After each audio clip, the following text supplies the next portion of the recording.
Hello friends, સ્વાગત છે તમારું મારી યુટ્યુબ ચેનલમાં। તો આજે આપણે બનાવવા જઈ રહ્યા છીએ બપોરનું લંચ। તો બપોરના લંચમાં આજે આપણે બનાવશું પુલાવ, રોટલી અને ભરેલા રીંગણા બટેકાનું શાક। તો ચાલો આપણે ભેગા મળીને રીંગણા બટેકાનું શાક બનાવીએ, રોટલી બનાવીએ અને પુલાવ બનાવીએ। તો હું તમને શીખવીશ કે કઈ રીતના અમારા ઘરનું લંચ બનાવવામાં આવે છે। તો ચાલો સ્ટાર્ટ કરીએ।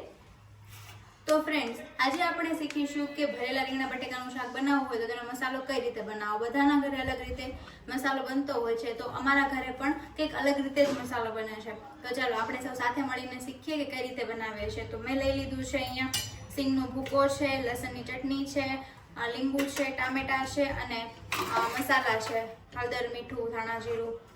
એમાં ખાંડ નાખવાની છે, તેલ નાખવાનું છે, બધું મિક્સ કરીને એક મસાલો બનાવવાનો છે। તો આપણે ચાલો બનાવીએ કઈ રીતે મસાલો બનાવીએ છીએ।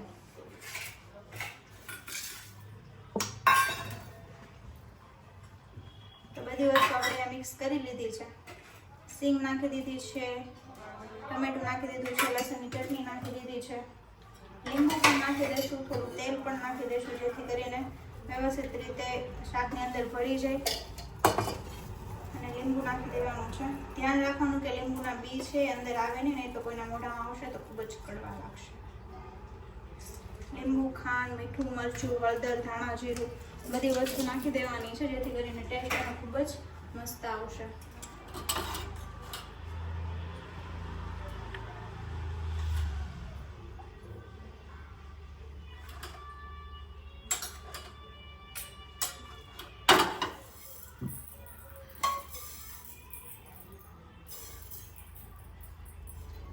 બધી વસ્તુ નખાઈ ગઈ છે, હવે આપણે તેને વ્યવસ્થિત રીતે મિક્સ કરી લઈશું।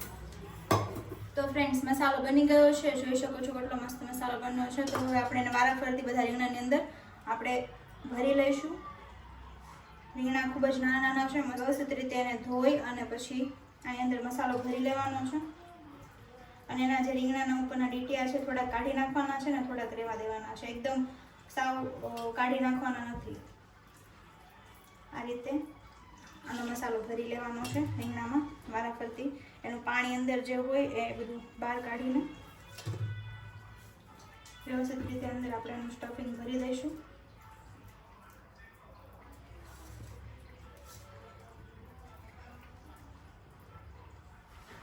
તમે જોઈ શકો છો આ રીતના આપણે બધા જ રીંગણા ભરી લીધા છે અને વ્યવસ્થિત રીતે એકદમ મસાલો અંદર આવી ગયો છે। તો હવે આપણે આનું શાક વઘારવાનું છે। મોસ્ટલી કુકરની અંદર જ વઘારતા હોઈએ છીએ, તો શાક આપણે કુકરની અંદર વઘારવાનું છે જેથી કરીને વ્યવસ્થિત રીતે ચડી જાય અને જલ્દી બને શાક।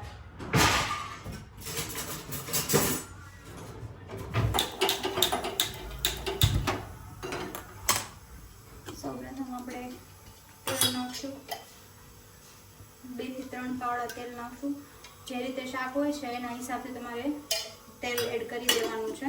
તેલ આવી જાય પછી આપણે ડાયરેક્ટ હિંગ નાખીને જ શાકમાં વઘાર કરવાનો છે। રાઈ જીરું નાખું છું વધારે, થોડીક ઓછું છે, બહુ વધારે એડ નથી કરવાનું। રાઈ જીરું અને સહેજ હિંગ નાખીને તેનો વઘાર કરવાનો છે। વધારાનો જે મસાલો છે તમે એની પણ એડ કરી શકો છો પાણી। ત્યારબાદ પાણી નાખીને તમે હલાવીને ઢાંકણ બંધ કરીને 10-15 મિનિટ રહેવા દેશો, સરસ મજાનું શાક થઈ જશે। તો ફ્રેન્ડ્સ, તેલ આવી ગયું છે। સૌપ્રથમ આપણે થોડીક રાઈ અંદર એડ કરીશું, થોડું જીરું એડ કરીશું, ત્યારબાદ હિંગ નાખીશું, ત્યારબાદ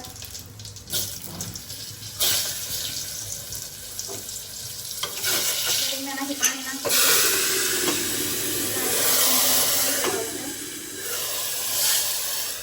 પછી આપણે 2 ગ્લાસ ઉપર પાણી નાખી દઈશું। આ બટેકા જે ધોયેલા છે એ એડ કરી દઈશું।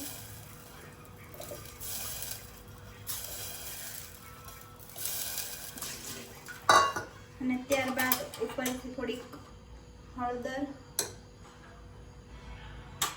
થોડુંક મરચું, જેથી કરીને તીખું છે। તમારા ઘરે કઈ પ્રકારનું મરચું છે એ હિસાબે તમે એડ કરી શકો છો। તીખું છે તો ઓછું નાખી શકો છો અને મોળું છે તો વધારે નાખી શકો છો। ત્યારબાદ થોડુંક ઘાટું બનાવવા માટે એમાં મીઠું એડ કરી દઈશું અને ઉપરથી સ્વાદ અનુસાર મીઠું એડ કરી દઈશું જેથી કરીને એનો ટેસ્ટ ખૂબ જ સારો આવે।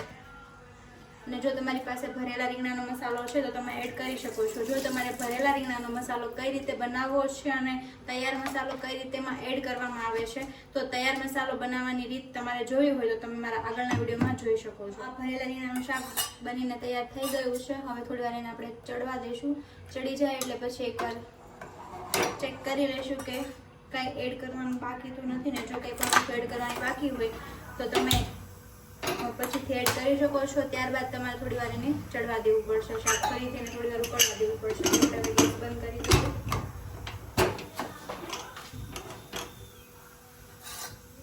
તો હવે આપણે પુલાવ બનાવવાનો છે. તો પુલાવ કઈ રીતે બનાવવાનો છે અને બધો મસાલો તૈયાર કરી લેવું. તો ફ્રેન્ડ્સ હું તમને બતાવી દઉં પુલાવમાં કઈ કઈ વસ્તુ યુઝ કરવામાં આવશે. તો પુલાવમાં ટામેટા છે, કેપ્સિકમ મરચાં છે, બટેકા છે અને લસણ છે. લસણને આપણે ઝીણી ઝીણી કટકી કરી લેવાની છે.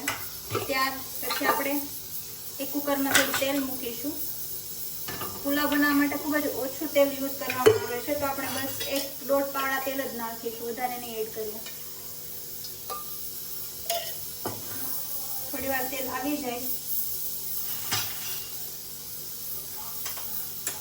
ત્યાર પછી આપણે રાઈ જીરું નાખી દઈશું. ત્યારબાદ હિંગ નાખી દઈશું. તો ફ્રેન્ડ થોડી હિંગ નાખીશું, થોડું જીરું નાખીશું, રાઈ નાખીને ત્યારબાદ બધો મસાલો આપણે એક સાથે જ આમાં એડ કરી દઈશું. થોડો થોડો બધો મસાલો એડ કરી દઈશું.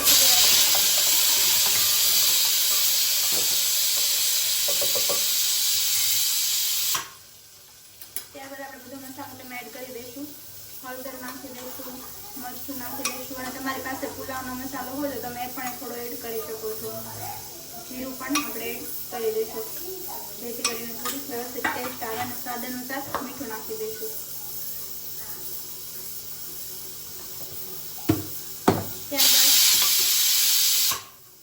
ત્યારબાદ શાકને થોડી વાર આપણે આમ જ લેવા દઈશું જેથી કરીને થોડું થઈ જાય.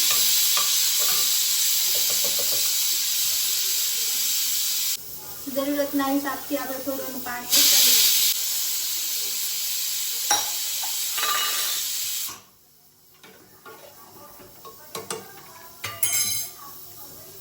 ત્યારબાદ 2 પાણીથી આ ચોખા ધોઈ લીધા છે એ પણ આમાં એડ કરી દઈશું.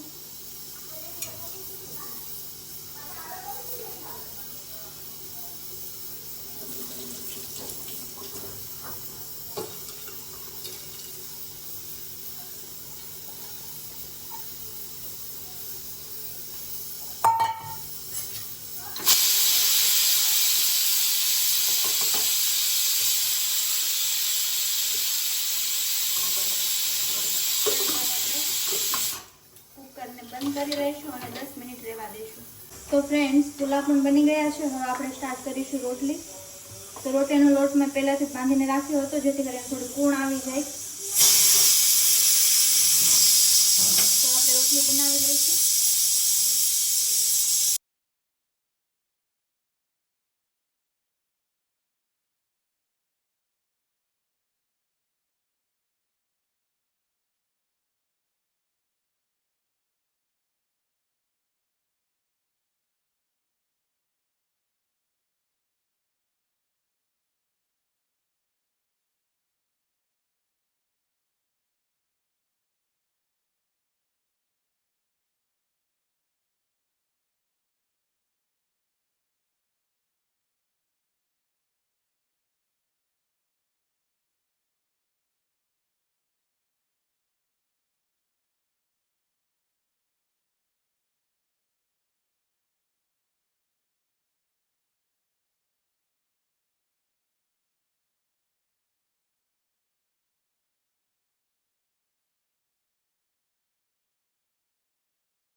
તો ફ્રેન્ડ્સ આજનું લંચ બનીને તૈયાર થઈ ગયું છે અને આજના લંચમાં આપણે બનાવ્યું છે પુલાવ, ભરેલા રીંગણા બટેકાનું શાક અને રોટલી. તો તમને કેવી લાગી મારી બનાવવાની રીત? જો તમને મારી રીત ગમી હોય તો મારી ચેનલને લાઈક કરજો, શેર કરજો અને સબસ્ક્રાઇબ કરજો. અને હા, બેલ આઇકન દબાવવાનું ભૂલતા નહીં જેથી કરીને મારા અવનવા વિડીયો તમારા સુધી જલ્દી પહોંચતા રહે. Thank you.